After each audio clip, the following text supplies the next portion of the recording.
Welcome to ஜிஜிஸ் kitchen. இன்றைக்கி நம்ம கிச்சனில் கோதுமை பக்கோடா எப்படி செய்யுதுன்னு பார்க்கலாங்களா? வாங்க இன்க்ரீடியன்ஸ்க்குள்ள போகலாம்.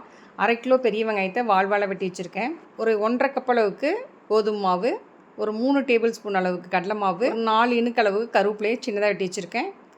தேவையான அளவு உப்பு, 1½ ஸ்பூன் அளவுக்கு வரமிளகாத்தூள். வாங்க எப்படி செய்யுதுன்னு பார்க்கலாம். இப்போ வெட்டி வச்ச வெங்காயத்தில் ஃபஸ்ட்டு உப்பை போட்டுக்கலாம். உப்பை போட்டு எல்லா பக்கமும் கலந்து விட்டுட்டு கோதுமை மாவையும் கடலை மாவையும் போட்டு எல்லா பக்கம் படுற மாதிரி கலந்து விட்டுட்டு இப்போ கொஞ்சம் கொஞ்சமாக தண்ணி தெளிப்போம்.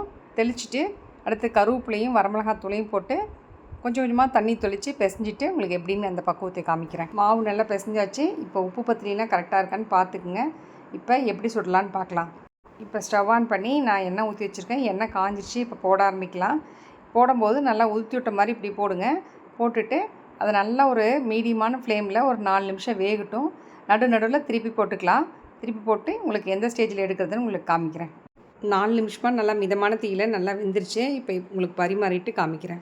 மழை காலத்தில் இந்த மொறுன்னு இந்த கோதுமை பக்கோடா நீங்களும் வீட்டில் ட்ரை பண்ணி பாருங்கள். எப்படி இருக்குன்னு கமெண்ட் பண்ணுங்கள், லைக் பண்ணுங்கள், ஷேர் பண்ணுங்கள். மறக்காமல் சப்ஸ்கிரைப் பண்ணுங்கள். அடுத்த வீடியோவில் சந்திப்போம். பாய்.